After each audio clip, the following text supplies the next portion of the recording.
folks, and welcome back to another lesson. We are looking at Tippa My Tongue by the Red Hot Chili Peppers. Some John Frusciante magic in this one.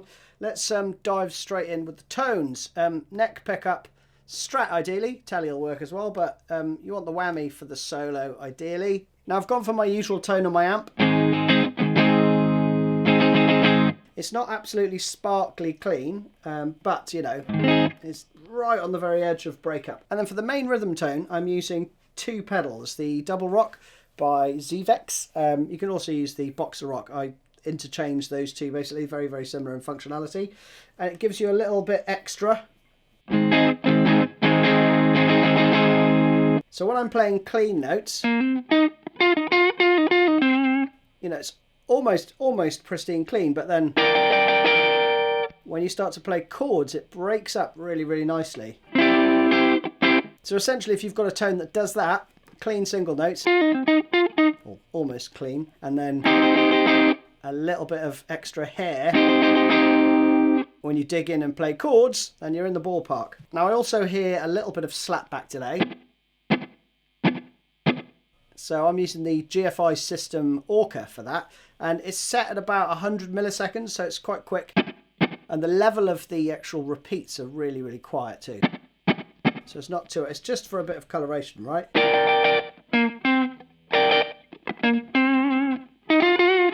You know, so it's just adding a little something. For the chorus, you want to notch up the gain a little bit further, and I'm using the 1991 from Funny Little Boxes with this setting.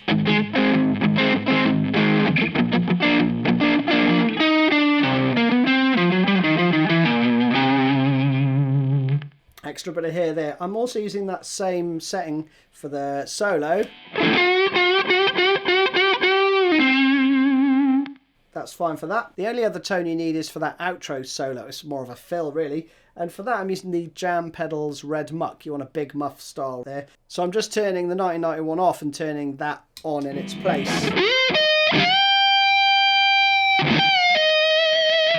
For that tone. And that's it. So the intro riff is just some 16th notes.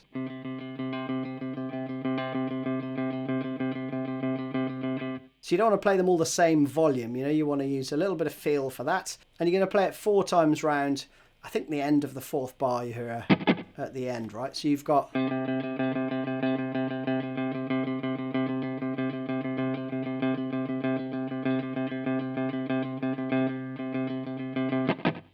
And then you're done, right?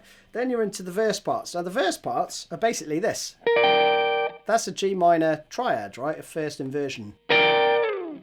With a load of C minor fills. You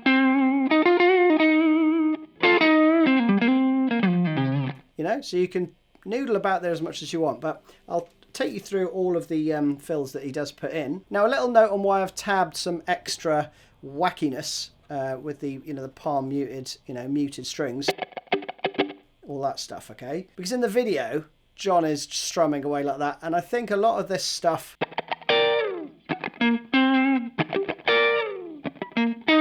a lot of those incidental, you know, whacks largely go unnoticed in the full album mix, okay, so they get a bit lost.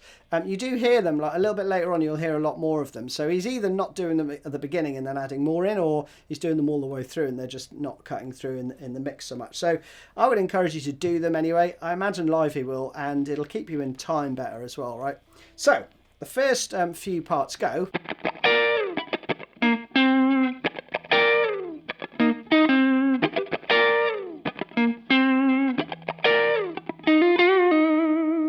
Now the verse does follow a similar pattern. After those 4 bars, you then go to these chords, right?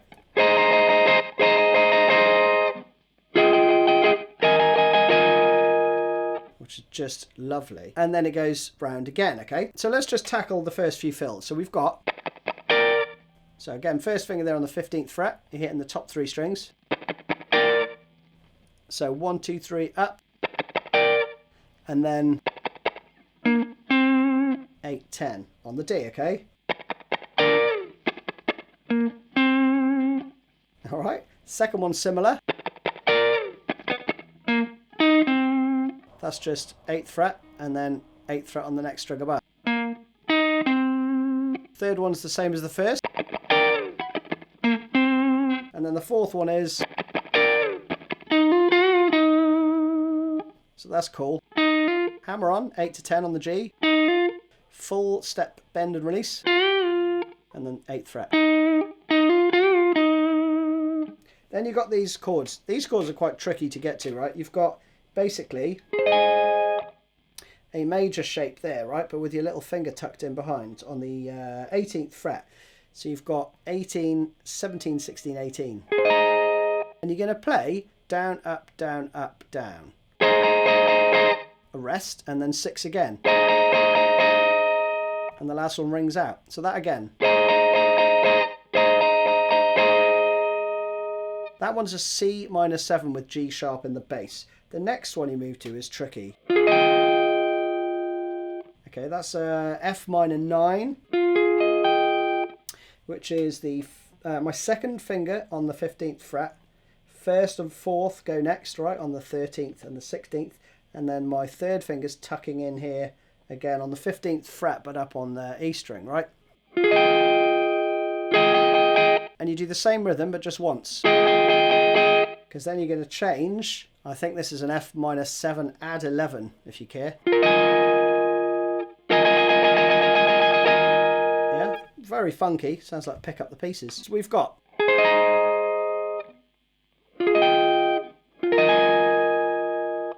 Just so good. That'll take a bit of practice. To get those neatly, I would encourage you to do this. You want to aim to change there first, right? Get your first and your fourth finger sorted out first, okay? Okay, and then start to add in these two either side.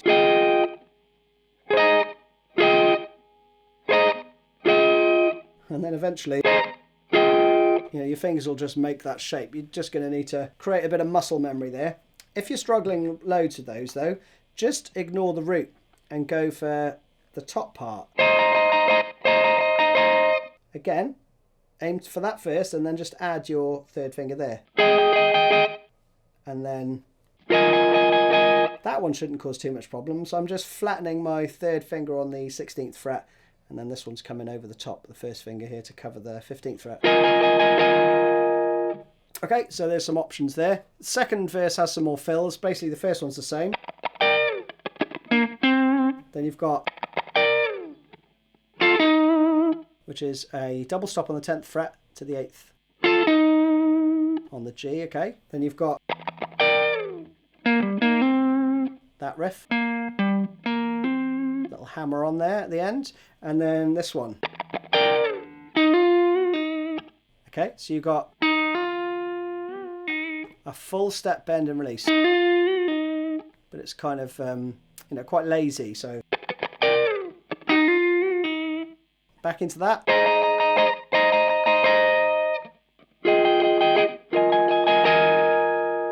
And two more. And there you go to an F7. I think, or maybe, I don't think it's that one. I think it's that one. Chorus is cool. Essentially, you're going from a G sharp to an A sharp. And then you're playing this run.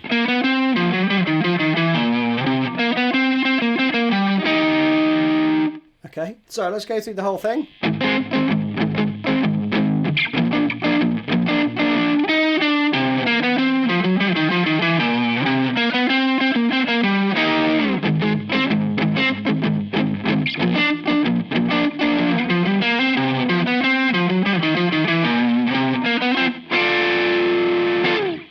There we go. Messed it up a little bit, but never mind. So we're going to be doing this rhythm, right? So the rhythm clean is, so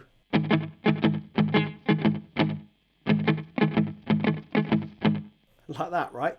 But you want to do thumb over the top ideally, and then play, aim for the low 2, and then with the upstroke aim for the next 2 strings above that. Up 2 frets.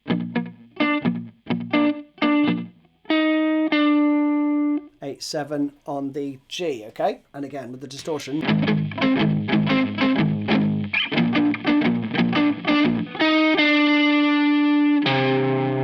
I use my thumb there to hit the 8th fret. And that is 8, 9, 10, 8, 9, 10, down to the 6th fret, 6, 8, 6, 7, and then the 6th fret on the low E, okay? So again.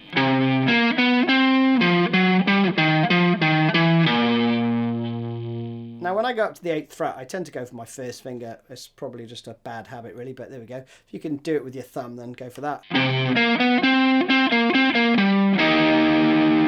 Okay, so then you've got 8, 9, 10, and then 10, 8, 10, 8, 10 on the next string down. A little double stop there on the 8th fret, or you can do, you know, it's basically that power chord, right? But I imagine he's going to play it because he's a very efficient player with his chord fingerings and stuff. So next part then goes.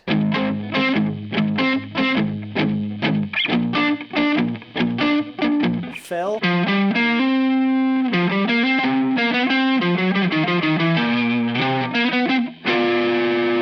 then you end on that cool little chord at the end, G9 I think that is. So again.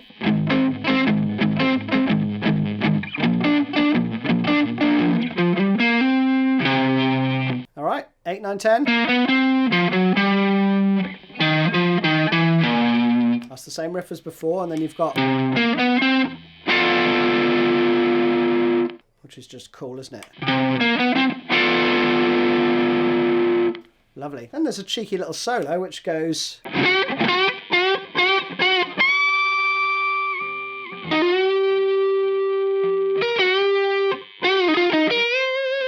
that little riff at the end. Okay, so the only thing that'll give you a problem there is possibly the dip.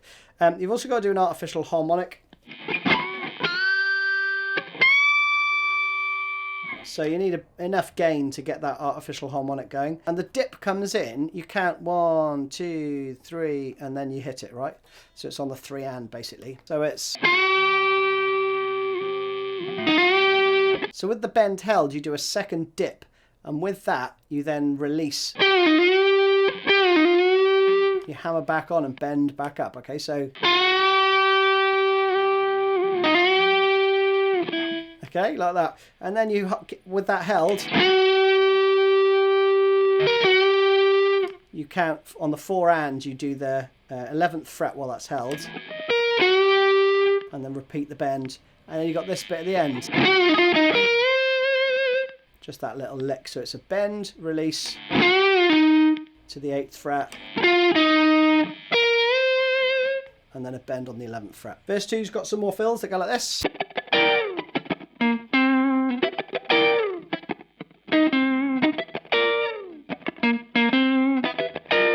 And then this part. These chords again.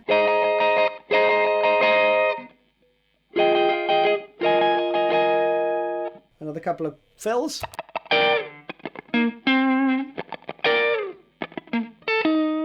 That's cool. Little 10th fret on the B followed by a slight bend on the 8th fret on the G. And then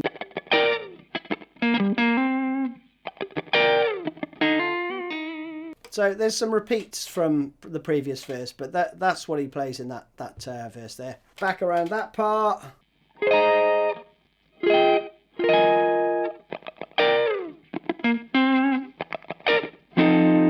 Then you're into the chorus again. There's a little fill at the end of the this chorus, which goes.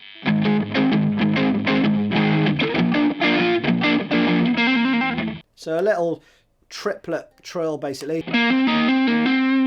Followed by this run, which is again is slightly different. That's the same, and then just tag on that 8, 7, 6 at the end. Then for the breakdown, you're going to play this whole part twice, okay? So you do 4 bars on the 3rd fret, a bar on the 6th fret, both on the A. Then you move down to the E string, 6th fret, and then to the 1st fret, okay? And play it around again. So the whole thing is...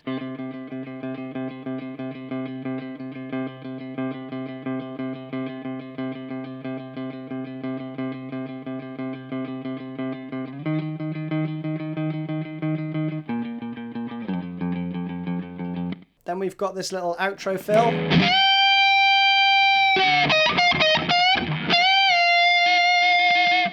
Pretty straightforward.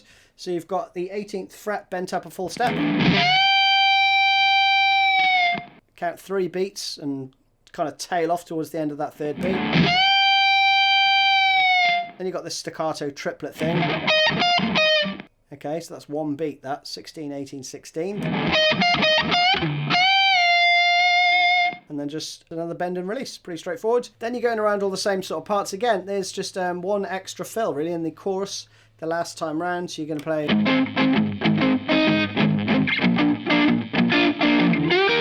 So that's just coming off the A sharp part. And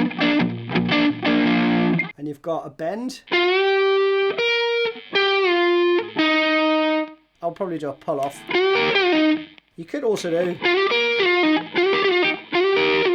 if you wanted to, so get a... You could do it that way. I think I hear him bending that bit. Then the very last part is just...